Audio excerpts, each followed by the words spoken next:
നമസ്കാരം. എത്ര ധനം കിട്ടിയാലും ധനമില്ല, മിച്ചമില്ല എന്ന് പരാതികൾ ധാരാളം ഞാൻ കേൾക്കുന്നുണ്ട് ദിവസവും. ഞങ്ങൾക്ക് ഇത്ര വരുമാനമുണ്ട്, പക്ഷെ ഞങ്ങൾക്ക് മാസം 10ാം തീയതി കഴിയുമ്പോൾ തീരുന്നു. എന്താണ് ഇതിൻ്റെ കാരണം? നമ്മൾ സൂക്ഷിച്ചു വെക്കുന്ന പൈസയാണെങ്കിൽ പെട്ടെന്ന് ഹോസ്പിറ്റലായിട്ട് പോകാം, വേറെ എന്തെങ്കിലും അനാപത്തേടും, വല്ല വണ്ടിക്ക് ആക്സിഡൻ്റ് ആവാം. ഇതൊക്കെ കാരണം എന്താണ്? നമ്മൾ പേഴ്സ് അല്ലെങ്കിൽ ഹാൻഡ് ബാഗ് എന്നൊക്കെ പറയുമ്പോൾ സ്ത്രീകളാണല്ലോ ഹാൻഡ് ബാഗ്, ഇതെല്ലാം വളരെ വൃത്തിയായിട്ട് ശുദ്ധമായിട്ട് വയ്ക്കണം. കാരണം നമ്മളിപ്പോൾ ഒരു ഹോസ്പിറ്റലിൽ പോയ ബില്ലുണ്ടാവും, മെഡിക്കൽ സ്റ്റോറിൻ്റെ ബില്ലുണ്ടാവും, പ്രൊവിഷൻ സ്റ്റോറിൽ പോയതിൻ്റെ ബില്ലുണ്ടാവും. ഈ ബില്ലുകളൊക്കെ നമ്മൾ അന്നാന്ന് വൈകുന്നേരം ഇതെല്ലാം എടുത്ത് മാറ്റുക. പേഴ്സ് എപ്പോഴും ഡിസിപ്ലിനായിട്ട് വയ്ക്കുക. നോട്ടുകൾ അടുക്കി വയ്ക്കുക. ഏറ്റവും വലിയ നോട്ട് പിന്നിൽ, രണ്ടാമത്തെ, അങ്ങനെ നോട്ടുകൾ അടുക്കി വയ്ക്കുക. നമ്മൾ പേഴ്സ് തുറക്കുമ്പോൾ നമുക്ക് വളരെ സന്തോഷം തോന്നണം, അതുപോലെ വയ്ക്കണം.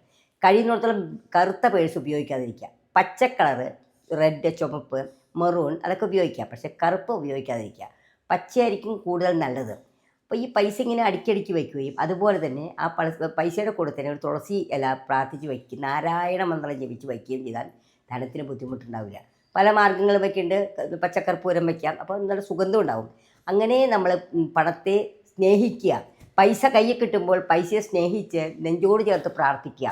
കണ്ടിട്ടില്ലേ നമ്മൾ മാർവാടികളൊക്കെ പൈസ കിട്ടിയോടെ കണ്ണിൽ വെച്ചത് പ്രാർത്ഥിക്കുന്നു. അത് തൊഴുത ശേഷം അത് ലക്ഷ്മി ദേവിയാണത്. അതുപോലെ പൈസ കിട്ടുമ്പോൾ നമ്മൾ സന്തോഷിക്കും.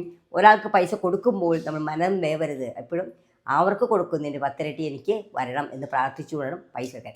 ഈ പൈസ എന്നുള്ളത് വളരെ ശ്രദ്ധയോട് കൈകാര്യം ചെയ്തതിൽ നമുക്ക് ബുദ്ധിമുട്ട് വരും. അതുപോലെ വരവ് ചിലവുകൾ എഴുതി വയ്ക്കുക. വരവും എഴുതാനും ചിലവെഴുതാനും ഓരോ ബുക്ക് സൂക്ഷിക്കുക. അപ്പോൾ നമുക്ക് വരവും ചിലവും നമ്മൾ വരവ് മൈനസ് ചിലവ്, സേവിങ്സ് ഇല്ലെങ്കിൽ നമുക്കൊരു പ്രതിസന്ധി ഘട്ടം വന്നാൽ നമ്മൾ ബുദ്ധിമുട്ടിലാവും. അപ്പോൾ എപ്പോഴും പണത്തെ ലക്ഷ്മി ദേവിയെ വളരെ ഭംഗിയായിട്ട് സൂക്ഷിക്കുക, കൈകാര്യം ചെയ്യാം. വെള്ളിയാഴ്ച ദിവസങ്ങളിലും പ്രധാനപ്പെട്ട ദിവസങ്ങളിൽ രേവതി, ചിത്തിര, ഉത്രം, കാർത്തിക ദിവസങ്ങളൊന്നും കടം കൊടുക്കാതിരിക്കുക. അഥവാ അത്യാവശ്യം ഹോസ്പിറ്റൽ കേസാണെങ്കിൽ ഗൂഗിൾ പേ ചെയ്യാം. നമുക്ക് അതിനുള്ള മാർഗ്ഗങ്ങളുണ്ട്. അല്ലെങ്കിൽ ബാങ്ക് അക്കൗണ്ടിലേക്ക് ട്രാൻസ്ഫർ ചെയ്യാം. ഇങ്ങനെയൊക്കെ ചെയ്തു കഴിഞ്ഞാൽ പണം നമുക്ക് അധികരിക്കുന്നുണ്ടിരിക്കും. പണത്തിന് ദുർച്ചെലവുകൾ ഉണ്ടാവില്ല. നമസ്കാരം.